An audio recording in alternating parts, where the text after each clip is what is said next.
શાંતિભાઈ વોરા અને પ્રવીણભાઈ મહેતા હતા 2002 છેલ્લે પીટીઆર પર એમના નામ હતા. એટલે એમનું કહેવું એમ છે કે આ બધા ટ્રસ્ટીઓ દર 3 વર્ષે ટ્રસ્ટીની નિમણૂક થાય. દર 3 વર્ષે ટ્રસ્ટીની નિમણૂક કાયદા પ્રમાણે જનરલ મિટિંગમાં લઈને જનરલ મિટિંગ પ્રમાણે એની નિમણૂક થાય. 2002 પ્રવીણભાઈનું રાજીનામું, શાંતિભાઈ વોરા મારા પપ્પા બધાના રાજીનામા ટ્રસ્ટમાં મળશે ને ચેરિટી કમિશનરમાં મળશે. બાકીના અવસાન થયેલા છે.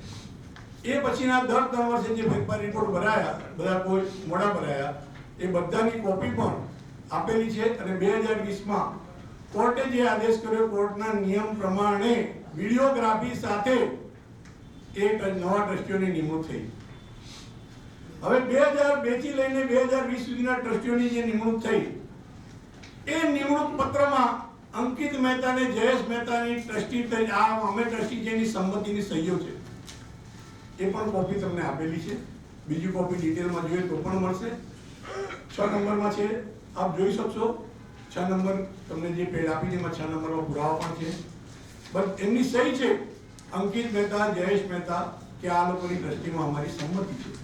એટલે એક નાનું લોજિક સમજવાનું છે કે માણસ સત્તાની લાલસામાં કેટલી નીચી હદ પ્રમાણે જઈ શકે છે, કે કેટલું ખોટું બોલી શકે છે સત્તાની લાલસા માટે. અને એને ચાલુ કર્યું કે સોનું ચોરાઈ ગયું, ટ્રસ્ટીઓ ચોર છે ને, આમ છે ને, તેમ છે ને. હમણાં પત્રકાર પરિષદમાં કહે છે કે 64 કિલો સોનું 1 કિલો નીકળ્યું. લેબોરેટરી રિપોર્ટ છે મારી, લેબોરેટરી ટેસ્ટિંગ રિપોર્ટ છે. મારે એટલું જ પૂછવું છે કે લેબોરેટરીમાં ગુણવત્તાની ચકાસણી થાય ત્યારે વજનની ચકાસણી મેં જોઈ નથી. કે 64 કિલો વસ્તુ આપે કે 1 કિલો નીકળી, એ લેબોરેટરીમાં કેવી રીતે? અને કયું 64 કિલો કઈ લે? હજી એક પણ રિપોર્ટ એને સંસ્થામાં આપ્યો નથી. કોઈ પત્રકાર પરિષદે લેબોરેટરી રિપોર્ટ આપ્યો કે આ લેબોરેટરી રિપોર્ટ છે કરીને. પણ ગમે તે બોલી દેવું, ગમે તે કરવું. કારણ કે એનો ગુનાહિત ઇતિહાસ જ્યારે તમે સાંભળશો ને ત્યારે હું અભિમાન નથી કરતો, બાકી તમારા બધાના રૂવાટા ઉભા થઈ જશે કે આવી વ્યક્તિઓ છૂટું ફરી રહી છે ગુજરાતમાં. તમને એમ થશે કે આવી વ્યક્તિઓ ગુજરાત શું કોઈ પણ ક્ષેત્ર ન હોવા જોઈએ. એટલો ખરાબ ગુનાહિત ઇતિહાસ છે આ માણસનો. અને બધી જ જગ્યાએ કોઈ પણ થાય, કંઈ પણ આડેધડ સ્ટેટમેન્ટ કરવાના. 130 કિલો સોનું ચોરી ગયા, લઈ ગયા, હવે 64 પર આવ્યા. 64 કિલોનું 1 કિલો નીકળ્યું. ક્યાંથી નીકળ્યું? એ કે અમે ટેસ્ટિંગ કરાવ્યું, બીજું બધું ખોટું છે. ક્યાં છે? પણ લાવો રિપોર્ટ.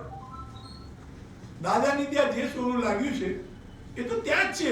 એમાંનું એક પત્રય વાંકું નથી થયું. કયું સોનું કાઢીને ક્યાં કોની ટેસ્ટિંગમાં આવ્યું તે ભાઈ? અને આ શું કરી રહ્યા છે આ લોકો? તમને એની માટેના ટ્રસ્ટી નિમણૂક આપ્યા છે, એની પણ તમને પ્રૂફ આપ્યા છે. 2023 આ લોકોએ છેલ્લી કક્ષાએ જઈને અંકિત મહેતા અને જયેશ મહેતાએ ખોટા ઠરાવ પોતાના હાથે બનાવ્યા. એમની જોડે એક ટોળકીના 5-6 જણ હતા, એની સહી લીધી અને ચેરિટી કમિશનરમાં ફેરફાર રિપોર્ટ દાખલ કર્યો કે અમે ટ્રસ્ટી છીએ. આ બાબતની અમને જાણ થતાં અમે ત્યાં વાંધો પાડ્યો ગાંધીનગરમાં. અને સન્માનીય ચેરિટી કમિશનર શ્રીએ બરાબર તપાસ કરાવી. બરાબર તપાસ કરીને એમને જોયું કે આ તો બધું ફ્રોડ છે, ખોટું છે. 2024 આ પણ જોઈ લો, એમને દાખલ કરેલો ફેરફાર રિપોર્ટ અને નામંજૂર કરેલું આ પાનું, કે નામંજૂર જ્યારે કર્યું એનો હુકમ 2024 ઓક્ટોબર 10 કર્યો હતો અને 24 એનો ફેરફાર રિપોર્ટ નામંજૂર થયો કે તમે ખોટા કાગળોથી ફેરફાર રિપોર્ટ દાખલ કર્યો. હવે એમની પાસે કોઈ શસ્ત્ર જ નહીં રહ્યું. એમને એમ થયું કે આ તો પહેલા એમ એક હતું કે ચેરિટી કમિશનરમાં અને એની ભાવના એવી જ કે હું ગમે તેને પહોંચી વળું, ગમે તે કરી શકું. પણ એવું નથી આવતું. સરકારી અધિકારીઓ પણ એના નિયમમાં હોય છે અને ખોટા કામમાં ધાર્મિક એમાં કોઈને કોઈ કઈ સહાય કરે જ નહીં. અને એ પરિસ્થિતિ આવી કે એનો ચેરિટી કમિશનર રિપોર્ટ નકારવો પડ્યો. હવે મુખ્ય વસ્તુ છે કે અંકિત મહેતા અને એમના ધર્મપત્ની, અમારે કોઈનું નામ ન લેવું જોઈએ, મિચ્છામિ કોઈના ધર્મપત્ની વિશે અમારે કંઈ કહેવાનો હક નથી અને બોલાય પણ નહીં. પણ અંકિત મહેતાના જે સ્કેન્ડલો છે એ બધામાં તમે નેટ પર જુઓ ને એમના ધર્મપત્નીનું નામ જોડે આવે છે. હવે અમારે ક્યાંક પ્રૂફ મૂકવા હોય કોર્ટમાં તો એ કાગળ તો મૂકવા જ પડે. અને બધામાં અંકિત મહેતાની જોડે ભાવેશસિંહ દાવડાનું નામ આવે છે. એ ભાવેશબેન દાવડા એમના ધર્મપત્ની છે અને દરેક વસ્તુમાં એ એમની જોડે હોય છે. એમના ઉપર 27/7/2020 એફઆઈઆર દાખલ થઈ. એ જેટલા ગુના છે બધા જ એમાં લખેલા છે અને પાસાના ગુના હેઠળ 19 મહિના જેલ કાપ્યા છે આ માણસ. 19 મહિના પાસાના ગુના હેઠળ. અને એમના વાઇફ પણ જેલમાં હતા. એમના પર ઓછામાં ઓછા અત્યારે 10 થી 12 કેસો ચાલી રહ્યા છે. લગભગ 101 કરોડના કેસો સરકાર જોડે ચીટિંગ કરેલા છે. એને પોતાનું નામ અંકિતમાંથી નંદીશ કર્યું, રાજેશ કર્યું, પોતાના પિતાજીનું નામ શ્રેણિકભાઈ હતું, એમાંથી એને શિરીષભાઈ કર્યું.